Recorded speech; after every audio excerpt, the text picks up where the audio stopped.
Hello దోస్తులు, welcome back to mom's kitchen. ఇవాళ మన రెసిపీ వచ్చేసి టొమాటో రైస్. ముందుగా టొమాటోని చిన్న చిన్న ముక్కలుగా కట్ చేసుకొని పక్కన పెట్టుకోవాలి.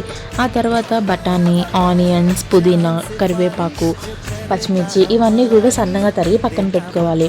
ఆ తర్వాత ఒక కడాయి తీసుకొని ఆ కడాయిలో ఒక 2 స్పూన్స్ ఆయిల్ వేసుకొని, ఆయిల్ హీట్ అయ్యాక పోపు దినుసులు వేసుకొని అది వేగాక మనం తరిగి పెట్టుకున్న ఆనియన్స్ని కూడా దాంట్లో వేసుకోవాలి.